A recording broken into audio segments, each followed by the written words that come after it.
اس کی یہ زندگی بھی اچھی رہے گی اور اس کی آخرت بھی اچھی رہے گی۔ اللہم صلی علی سیدنا شفیعنا مولانا محمد بارک وسلم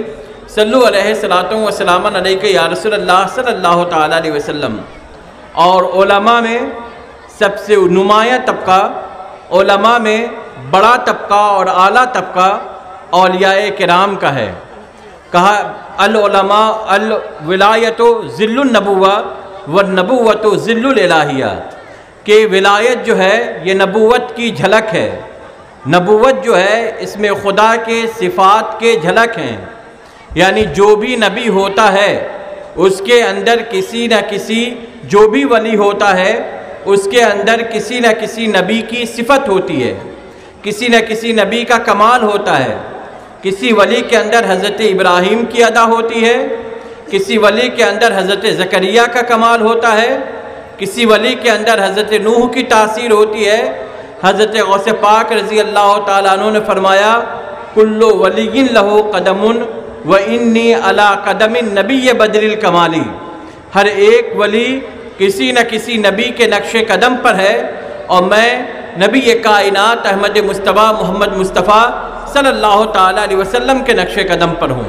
یعنی میں مصطفیٰ کی زندگی، میرے اندر مصطفیٰ کی زندگی کی جھلک ہے، میرے اندر مصطفیٰ کے کردار کی جھلک ہے، میرے اندر مصطفیٰ کی اداؤں کی جھلک ہے، میں جمال مصطفیٰ ہوں، میں نبی کائنات صلی اللہ تعالیٰ علیہ وسلم کی اداؤں، ان کے کردار، ان کے صفات کی تصویر اور آئینہ ہوں۔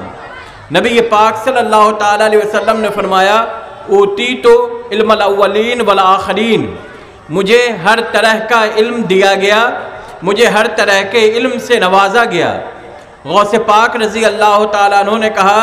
کہ میں اپنے مریدوں اور اپنے لوگوں کے حالات کو ایسے ہی جانتا ہوں جیسے انسان اپنے ہاتھ پر رکھے ہوئے رائی کے دانے کو دیکھ لیتا ہے اور جانتا ہے۔ نبی پاک صلی اللہ تعالیٰ علیہ وسلم نے فرمایا اوتیتو مفاتیح خزائن الارض، مجھے آسمان و زمین کے خزانوں کی کنجیاں دے دی گئیں۔ نبی پاک صلی اللہ تعالیٰ علیہ وسلم نے فرمایا کوئی نبی ایسا ہو ہی نہیں سکتا کہ اس کے 2 وزیر آسمانوں پر نہ ہوں اور 2 وزیر زمینوں پر نہ ہوں۔ رہا میں تو میرے 2 وزیر آسمانوں پر فجبریل و میکائیل، تو وہ جبریل اور میکائیل ہیں، فوزیرای علی الارض، اور میرے 2 وزیر زمین پر فابو بکر و عمر، تو وہ ابو بکر اور عمر ہیں۔ تو آسمان پر 2 وزیر کا ہونا، زمین پر 2 وزیر کا ہونا، یہ اس بات کی علامت اور پہچان ہے اور نشانی ہے کہ نبی پاک صلی اللہ تعالیٰ علیہ وسلم کی بادشاہت آسمانوں پر بھی ہے، نبی پاک صلی اللہ تعالیٰ علیہ وسلم کی بادشاہت زمینوں پر بھی ہے۔ اللہ تعالیٰ نے اپنی بادشاہت کی کنجیاں نبی پاک صلی اللہ تعالیٰ علیہ وسلم کو عطا کر دی ہیں۔ آپ جیسے چاہیں اس دنیا میں تصرف کریں، آپ جیسے چاہیں اس دنیا میں اپنے معاملات کریں، آپ چاہیں لوگوں کی زندگیوں کو بنائیں، آپ چاہیں قوموں کو ترقی دیں، آپ چاہیں قوموں کو پستی دیں، ہر ایک چیز کا اختیار اللہ نے نبی کائنات صلی اللہ تعالیٰ علیہ وسلم کو عطا فرما دیا۔ حضرت غوث پاک رضی اللہ تعالیٰ عنہ کے اندر اگر نبی پاک صلی اللہ تعالیٰ علیہ وسلم کے اس صفت کی جھلک دیکھیں گے تو غوث پاک رضی اللہ تعالیٰ عنہ نے 12 سال سے ڈوبی ہوئی بارات کی طرف نظر کیا تو وہ ڈوبی ہوئی بارات صحیح سلامت 12 سال کے بعد دریا سے نکلتی ہوئی نظر آئی۔ نبی پاک غوث پاک رضی اللہ تعالیٰ عنہ نے اگر کسی مردے بچے پر نظر کر دیا وہ مردہ بچہ زندہ ہو گیا۔ غوث پاک رضی اللہ تعالیٰ عنہ نے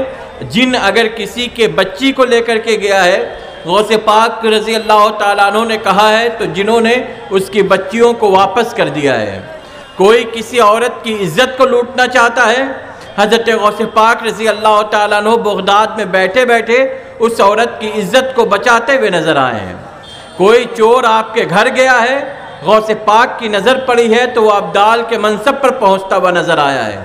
غوث پاک نے اگر کسی بے نصیب پر نظر کیا ہے تو وہ نصیبے والا ہو گیا ہے، کسی غریب پر نظر کیا ہے وہ خوشحال ہو گیا ہے، کسی ان پڑھ پر نظر کیا ہے وہ علم والا ہو گیا ہے، اگر کسی تکلیف والے پر نظر کیا ہے وہ آرام میں آ گیا ہے، وہ اگر کوئی تڑپ رہا ہے غوث پاک رضی اللہ تعالیٰ عنہ نے اسے سکون دے دیا ہے۔ یہ بغداد کا واقعہ ہے کہ بغداد کے لوگ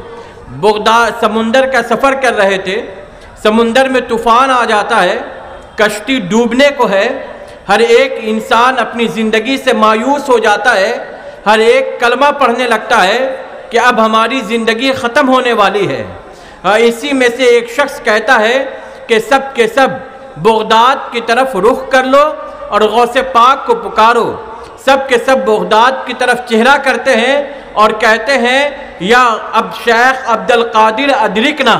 اے شیخ عبدالقادر ہماری حفاظت کیجئے، ہماری نگہبانی کیجئے۔ جس وقت وہ لوگ یہ آواز لگا رہے تھے اس وقت غوث پاک رضی اللہ تعالیٰ عنہ اپنے مدرسے میں طلبہ کو پڑھا رہے تھے۔